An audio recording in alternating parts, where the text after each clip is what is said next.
Welcome to back to basic channel. आज जो है हम रिसर्च का बहुत ही इम्पोर्टेंट टॉपिक जो है वो पढ़ने वाले हैं, वैलिडिटी। इससे पहले वाली वीडियो में हमने रिलायबिलिटी पढ़ा था, उसके टाइप्स को जो है वो डिटेल में डिस्कस किया था, जिसमें इंटरनल कंसिस्टेंसी के जो है वो अलग अलग टाइप्स जो है हमने पढ़े थे। इस वीडियो में हम वैलिडिटी के बारे में पढ़ेंगे। अगर आपको रिलायबिलिटी की वीडियो देखनी है तो उसका लिंक जो है वो डिस्क्रिप्शन बॉक्स में दिया गया है इसी वीडियो के नीचे, तो आप वहां से जाके वो वीडियो जो है वो देख सकते हैं। वो भी रिसर्च का जो है बहुत इंपॉर्टेंट टॉपिक था। इस वीडियो में हम वैलिडिटी को कवर करेंगे, जिसमें जो है हम face validity, content validity, criterion validity और कंस्ट्रक्ट वैलिडिटी, इन सभी को जो है वो डिटेल में डिस्कस करेंगे। तो आइए शुरू करते हैं अपने इस वीडियो को। सबसे पहले देखते हैं कि वैलिडिटी का क्या मतलब होता है, इसके डेफिनेशन जो है वो देखते हैं। Validity refers to how accurately a method measure what it is intended to measure. Validity का सिंपली मतलब होता है, कोई टेस्ट है या कोई भी मेथड है, अगर कोई इंटेलिजेंस का टेस्ट है, वो उस पर्सन की इंटेलिजेंस को ही मेजर करे, तभी हम कहेंगे कि वो जो टेस्ट है वो वैलिड है। वो पर्सनैलिटी को मेजर ना करे, स्ट्रेस को मेजर ना करे।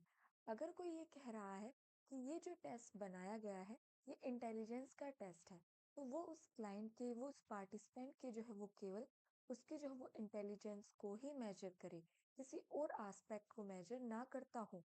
लेकिन ये ज़रूरी है कि वो उससे जिसके लिए वो बनाया गया है, वो मेथड जो है वो बनाया गया है जिस चीज़ को मेजर करने के लिए, उसे जो है वो एक्यूरेटली मेजर करे। उसे जो है वो वैलिडिटी कहा जाता है। वैलिडिटी के जो है वो अलग-अलग टाइप्स हैं, जिसमें सबसे पहला टाइप है फेस वैलिडिटी। फेस वैलिडिटी में क्या होता है? It related to the test overall appearance. एक टेस्ट जो है वो देखने में किस तरह, कैसा लग रहा है। मान लीजिए ये एक टेस्ट है, जो एक पर्सनैलिटी का टेस्ट है। जब उसे हम देख रहे हैं, वो किसी को दिया गया है, ये भी जो है वो एक, जो एक्सपेरिमेंटर जो होते हैं, जो स्पेशलिस्ट होते हैं, उन्हें जो है वो चेक कराई जाती है फेस वैलिडिटी ही। कोई टेस्ट है, वो पर्सनैलिटी का टेस्ट है मान लीजिए, वो देखने में भी पर्सनैलिटी का टेस्ट ही लगना चाहिए। फेस से, उसके फेस से एक टेस्ट कैसा लग रहा है, उसे जो है वो फेस वैलिडिटी कहा जाता है। Face validity relies on personal judgment. It often as the least robust form of validity. बहुत ही लिस्ट, बहुत कम ये चेक की जाती है, इतनी इंपॉर्टेंट नहीं होती है। नेक्स्ट है हमारे पास कंटेंट वैलिडिटी। ये जो है वो इम्पोर्टेंट जो है वो वैलिडिटी का टाइप है, जिसमें जो है वो कंटेंट का क्या मतलब होता है। Content validity examine whether a test adequately represent all aspect of the topic being measured. Content validity, जो वो टेस्ट है वो उस टॉपिक के हर एस्पेक्ट को जो है वो मेजर करे। एक टेस्ट हमने बनाया है डिप्रेशन का। डिप्रेशन का ये टेस्ट जो है हमने बनाया है, डिप्रेशन का एक टेस्ट है जो डिप्रेशन को मेजर करता है। अब डिप्रेशन में क्या होता है, लो मूड होता है। ऐसा नहीं है कि उसमें सिर्फ एक ही जो है वो सारे क्वेश्चंस जो है वो लो मूड से रिलेटेड ही नहीं है, ऐसा नहीं होना चाहिए। जितना भी एस्पेक्ट होते हैं डिप्रेशन के, जिसमें लो मूड भी आता है, जिसमें जो है वो लैक ऑफ मोटिवेशन भी आती है, जिसमें जो है वो ईटिंग लैक ऑफ जो है वो ईटिंग, जो है भूख नहीं लगती, ये भी आता है। स्लीपीलेस, की नींद नहीं आती है या बहुत ज्यादा नींद आती है। एक जो है टॉपिक के हर एस्पेक्ट को कवर करे, उसके हर एस्पेक्ट से रिलेटेड जो है वो इस टेस्ट में क्वेश्चंस जो है वो होने चाहिए। ये नहीं केवल सिर्फ एक एस्पेक्ट से जो है वो क्वेश्चन दे दे। मान लीजिए आपका जो है वो इंग्लिश का टेस्ट है, उसमें सिर्फ सारे क्वेश्चन जो है वो एक ही यूनिट के आ जाए, तो ये जो है वो वैलिड नहीं माना जाएगा, उसका कंटेंट जो है वो वैलिड नहीं माना जाएगा। तो कंटेंट वैलिडिटी कहती है किसी टॉपिक का, जो भी कोई भी टॉपिक हो, वो उसके सभी एस्पेक्ट को जो है वो कवर करे, उसके सभी एस्पेक्ट से रिलेटेड जो है वो क्वेश्चन होने चाहिए, तभी जो है हम कह सकते हैं कि वो टेस्ट जो है वो वैलिड है, उसमें जो है वो कंटेंट वैलिडिटी प्रेजेंट है। नेक्स्ट है हमारे पास क्राइटेरियन वैलिडिटी। क्राइटेरियन वैलिडिटी में क्या होता है? Criterion validity is A way to measure how well a test or measurement predict or matches an outcome.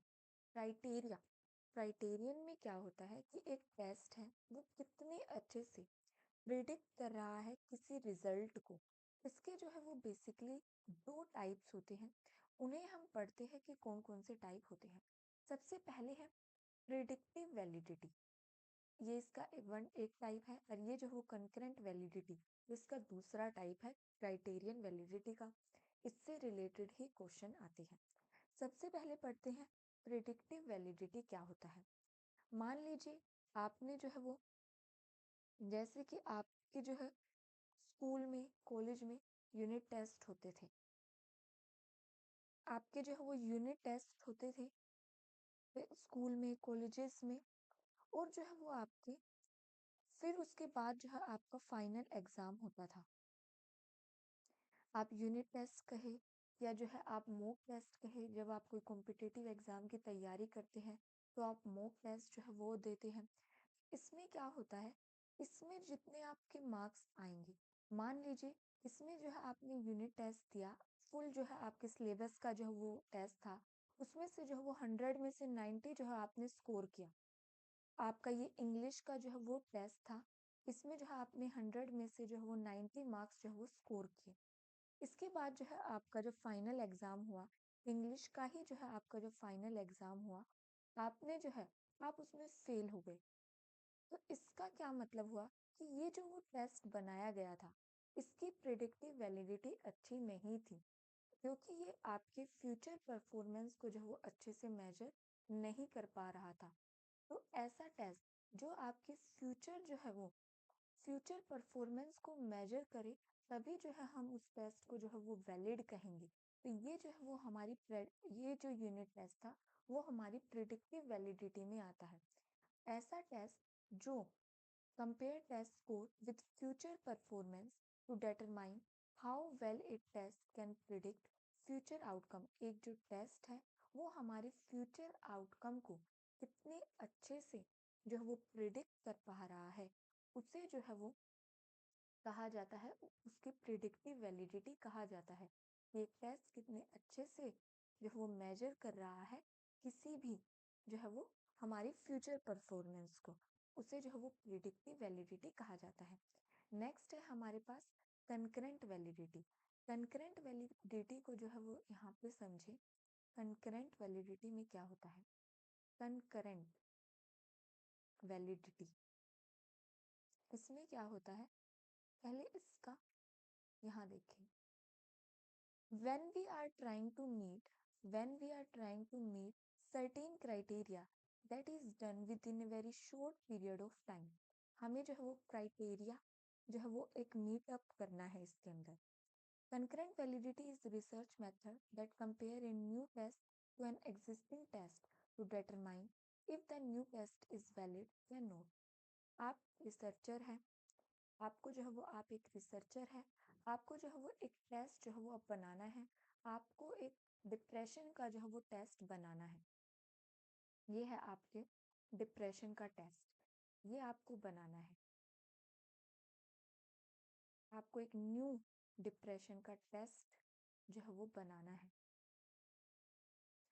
अब क्या है, अब इसमें क्या है, आपके पास ऑलरेडी जो है वो बीडीआई एक ऑलरेडी जो वो डिप्रेशन से एक स्टैंडर्डाइज टेस्ट, अगर आपने बैक डिप्रेशन इन्वेंटरी सुना हो तो उसमें ऑलरेडी एक डिप्रेशन से रिलेटेड टेस्ट जो है वो स्टैंडर्डाइज टेस्ट हमारे पास अवेलेबल होता है।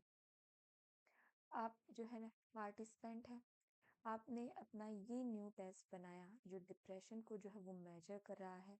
आपके पास कोई भी क्लाइंट आता है, उसके डिप्रेशन को मेजर करने के लिए जो है ये टेस्ट बनाया गया है आपने। अब आपके पास आपने ये जो है कुछ पार्टिसिपेंट जो है वो लिए, ये आपके पार्टिसिपेंट है। आपने जो है वो अपना नया टेस्ट जो है वो इन पर परफॉर्म, और आपने जो है वो उसका स्कोर नोट किया कि इन जो है 10 जो है आपके पास पार्टिसिपेंट है, उसमें से जो है 6 पार्टिसिपेंट को जो है वो सीवियर डिप्रेशन जो है उसमें देखने को मिला।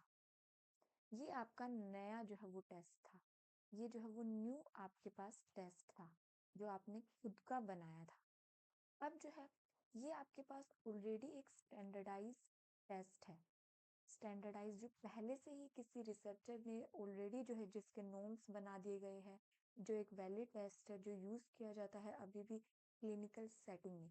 अब जो है वो बीडीआई का टेस्ट जो है वो इन पार्टिसिपेंट को दिया गया। इनको देने के बाद क्या हुआ, ये जो बीडीआई का टेस्ट था इसमें से पता चला कि 10 में से जो है वो केवल 2 ही पार्टिसिपेंट में जो है वो जो है इसमें जो है वो डिप्रेशन देखने को मिला। इसमें जो है यहाँ पर आपने 6 पार्टिसिपेंट में जो है वो डिप्रेशन घोषित कर दिया था, ये जो आपने नया टेस्ट लगाया। और जो ऑलरेडी स्टैंडर्डाइज टेस्ट था उसमें जो है वो सिर्फ 2 या 1 ही पार्टिसिपेंट, उसमें भी जो है वो मिनिमल लेवल का जो है वो डिप्रेशन देखने को मिला, माइल्ड लेवल का। तो यहाँ से क्या पता चला कि जो ये आपका टेस्ट है ये अच्छे से मेजर नहीं कर पा रहा है, ये बहुत ज़्यादा हाई स्कोर जो है वो दे रहा है, क्योंकि पीडीआई पर जो हम विश्वास कर सकते हैं क्योंकि ये ऑलरेडी एक स्टैंडर्डाइज टेस्ट है। लेकिन जो है वो जो आपने स्कोर निकाला और जो ऑलरेडी स्टैंडर्डाइज टेस्ट था वो स्कोरिंग जो है वो मैच नहीं हो रही है। तो इससे जो है वो कहेंगे कि आपने जो टेस्ट बनाया है वो जो है वैलिड नहीं है, क्योंकि वो जो है जो आपने साथ के साथ जो टेस्ट दिया, एक स्टैंडर्डाइज टेस्ट दिया, उसमें जो है वो वैलिडिटी जो है वो नहीं बना पा रहा है। अगर आपका टेस्ट में भी जो वो 6 पार्टिसिपेंट जो है वो निकल रहे हैं और इसमें भी अगर 5 या 6 पार्टिसिपेंट में ही डिप्रेशन निकल रहा है, तब हम कह सकते थे कि आपका बनाया हुआ टेस्ट भी वैलिड टेस्ट है।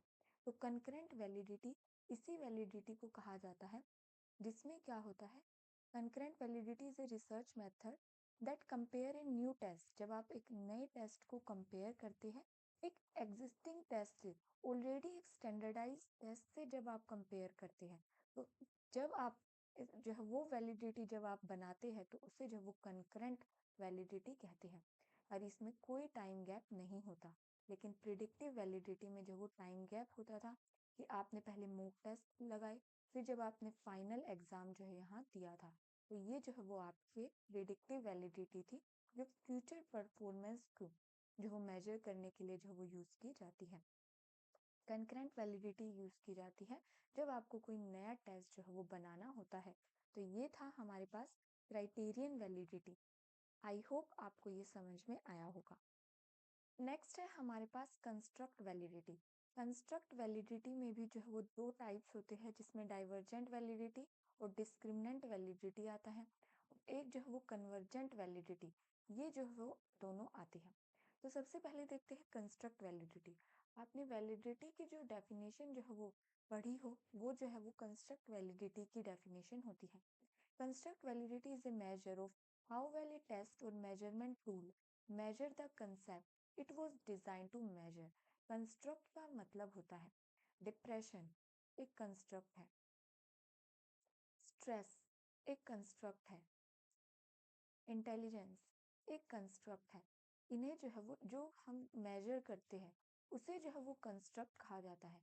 तो construct validity is A major how well it taste, जो है एक कंस्ट्रक्ट वैलिडिटी उसे कहते हैं कि एक टेस्ट जो है वो कितने अच्छे से किसी जो है वो कंसेप्ट को, किसी कंस्ट्रक्ट को मेजर कर रहा है, उसे जो है वो कंस्ट्रक्ट वैलिडिटी कहा जाता है। Depression is a construct that represent personality trait that manifest itself. और जो ये जो है हमारे बिहेवियर की मैनिफेस्टेशन होती है, और डिप्रेशन जो है वो एक कंस्ट्रक्ट होता है जो इन सब से मिलकर जो है वो एक कंस्ट्रक्ट डिप्रेशन जो है वो बना है। इन सब से मिलकर जो है वो एक कंस्ट्रक्ट जिसे डिप्रेशन कहते हैं वो बना है। तो कंस्ट्रक्ट है ये, एक जो है बड़ी पिक्चर होती है हमारे पास, और जो वो उसके पार्ट्स होते हैं जिससे मिलकर जो है वो कंस्ट्रक्ट बना है, उसे जो है वो कंस्ट्रक्ट कहा जाता है, जिससे मिलकर ये डिप्रेशन बना है। आई होप आपको कंस्ट्रक्ट का मतलब समझ में आया होगा, जिसमें डिप्रेशन एक कंस्ट्रक्ट है, स्ट्रेस, इंटेलिजेंस, पर्सनैलिटी। इसी कंस्ट्रक्ट वैलिडिटी के जो है वो 2 टाइप्स होते हैं, जिसमें पहला टाइप है डाइवर्जेंट वैलिडिटी और दूसरा टाइप है हमारे पास कन्वर्जेंट वैलिडिटी। इन्हें जो है वो एक एग्जाम्पल से जो है यहाँ पे समझते हैं कि इन दोनों में क्या डिफरेंस होता है। सबसे पहले देखते हैं डाइवर्जेंट वैलिडिटी। डाइवर्जेंट वैलिडिटी जिसे डिस्क्रिमिनेंट वैलिडिटी भी कहा जाता है। इसमें क्या होता है, आपके पास कोई एक टेस्ट है, अगर आपका दो अलग फिनोमिना, डाइवर्जेंट का मतलब होता है अपोजिट, जो चीज बिल्कुल अपोजिट हो, ऐसी वैल्यू अगर एक जो है डिप्रेशन, मान लीजिए आपके दो एक कंसेप्ट है जिसमें उन दोनों का जो बिल्कुल टोटली डिफरेंट आपके कंस्ट्रक्ट है, उनके जो है वो रिजल्ट भी डिफरेंट कंस्ट्रक्ट के, अगर जो कंस्ट्रक्ट डिफरेंट कंस्ट्रक्ट के रिजल्ट भी जो है वो डिफरेंट आने चाहिए, ये जो है वो कंस्ट्रक्ट वैलिडिटी कहती है। डिफरेंट कंस्ट्रक्ट के रिजल्ट डिफरेंट जो है वो होने चाहिए। जैसे एग्जाम्पल से समझे, हमारे पास एक डिप्रेशन होता है, जिसमें डिप्रेशन में क्या होता है, लो मूड रहता है, एनर्जी नहीं रहती, लैक ऑफ मोटिवेशन, भूख नहीं लगती, तो ये एक कंस्ट्रक्ट है। इससे बिल्कुल अपोजिट कंस्ट्रक्ट है हमारे पास मैनिया का। मैनिया में क्या होता है, बहुत ज्यादा एनर्जी रहती है, इम्पल्सिव होता है, बिना सोचे समझे पर्सन जो है वो एक्ट करता है। तो मान लीजिए आपने एक टेस्ट लगाया जो डिप्रेशन को मेजर कर रहा है, और उसमें जो है वो सीवियर डिप्रेशन जो है हमें क्लाइंट में देखने को मिला। सीवियर डिप्रेशन जो है वो उस क्लाइंट के अंदर हमें देखने को मिला, बहुत ज्यादा उसके अंदर डिप्रेशन था। अब इसमें अगर स्कोर हाई है, तो उस पर्सन का जो है वो मैनिया में स्कोर जो है वो लो होना चाहिए, क्योंकि ये दोनों ही अपोजिट एक कंस्ट्रक्ट है। अगर कोई एक चीज में हाई है, तो दूसरे में जो है वो लो होना चाहिए। इसे जो है एक और एग्जांपल से समझे। एक तो पेशेंस आप कंस्ट्रक्ट ले लीजिए, मान लीजिए हाइपोथेटिकली, और एक है आपके पास एग्रेशन। अगर हमारे पास कोई क्लाइंट है, अगर वो एग्रेशन में हाई उसका जो है वो रेट आ रहा है, वो जो है उसका पेशेंस लेवल में उसका जो है वो स्कोर लो आना चाहिए, तभी हम कह सकते हैं कि उनमें जो है वो डाइवर्जेंट वैलिडिटी होती है। इसी वैलिडिटी को जो है वो डाइवर्जेंट वैलिडिटी कहा जाता है। नेक्स्ट है हमारे पास कन्वर्जेंट वैलिडिटी। इसमें क्या होना, जो रिलेटेड कंस्ट्रक्ट है उनका स्कोर जो है वो रिलेटेड को रिलेटेड ही आना चाहिए। अगर कोई पेशेंस है उनके अंदर, एक ये कंस्ट्रक्ट है मान लीजिए, और एक पीस जो है शांति, पीस, तो ये जो है रिलेटेड कंस्ट्रक्ट है, हमने हाइपोथेटिकली माना है रिलेटेड कंस्ट्रक्ट है। अगर किसी में पेशेंस है, उसमें जो है वो पीस भी जो है हम कह सकते हैं वो होनी चाहिए। तो जो रिलेटेड कंस्ट्रक्ट है उसमें जो है ये होना चाहिए। यहाँ पे आपको जो है दूसरे एग्जाम्पल समझे, अगर कोई ओपन माइंडेड है, ये एक कंस्ट्रक्ट है ओपन माइंडेड, और जो है तो इसमें जो है आप दूसरा, तो वो जो है ओपन माइंडेड, उसमें जो है वो थिंकिंग भी अच्छी होगी, या जो है ये कह लीजिए वो फ्लेक्सिबल होगा। फ्लेक्सिबल, ये हमारे पास एक कंस्ट्रक्ट है। अगर कोई ओपन माइंडेड है, तो अपने एनवायरनमेंट को लेकर वो फ्लेक्सिबल भी होगा। तो जो कंसेप्ट जो है वो रिलेटेड है, उनमें तो जो है वो कोरिलेशन हमें देखने को मिलना चाहिए। लेकिन जो कंसेप्ट जो है वो अनरिलेटेड है, जिस तरह पेशेंस और एग्रेशन, इनमें जो है हमें कोई भी कोरिलेशन देखने को नहीं मिलना चाहिए। इसे जो है वो डाइवर्जेंट वैलिडिटी कहा जाता है। नेक्स्ट है हमारे पास एक्सटर्नल वैलिडिटी। एक्सटर्नल वैलिडिटी में क्या होता है, validity is commonly refer to as generalisation, meaning the extent, जो भी आपने कोई स्टडी की है, उसका कोई भी रिजल्ट आया है, कोई भी रिजल्ट आया है, आपने कोई भी स्टडी की है, अगर आप उसे जनरलाइज कर सकते हैं पॉपुलेशन पर, तब हम कह सकते हैं कि उसमें जो है वो एक्सटर्नल वैलिडिटी है। जब हम किसी स्टडी के रिजल्ट को जो है वो जनरलाइज कर सकते हैं, तब हम कहते हैं कि एक्सटर्नल वैलिडिटी प्रेजेंट है। Internal validity is the extent to which you can confident that a cause and effect relationship established in study. आपने कोई भी स्टडी किया है और आप कॉन्फिडेंट है कि आपके बिहेवियर में जो भी चेंज आ रहा है, वो उसी जो है वो कोज की वजह से आ रहा है। आपके बिहेवियर में कोई चेंज आ रहा है, आपके जो है मान लीजिए आपके जो है वो कोई भी जो है आपका टेस्ट का स्कोर जो है वो बढ़ रहा है, तो वो जो है वो आप कॉन्फिडेंट है, वो जो है वो आपके टाइम ड्यूरेशन जो है वो आपने बढ़ाया था स्टडी में, उसी की वजह से हो रहा है। तो यहाँ जो है आप कोज एंड इफेक्ट जो है आप कॉन्फिडेंट है कि आपके जो है स्टडी में कोज एंड इफेक्ट रिलेशनशिप एस्टेब्लिश कर रखा है, कि आपकी स्टडी में जो भी चेंज आ रहा है, आपके टेस्ट स्कोर में जो भी चेंज आया वो टाइम ड्यूरेशन के बढ़ाने की वजह से आया। तो इस वैलिडिटी को जो है वो इंटरनल वैलिडिटी कहा जाता है। तो ये थे हमारे पास वैलिडिटी, जिसमें हमने जो है वो सभी टाइप्स जो है वो वैलिडिटी के पढ़े। अगर आपको ये वीडियो पसंद आई हो तो जुड़े रहे हमारे चैनल बैक टू बेसिक्स से। Thank you for watching this video. Thank you.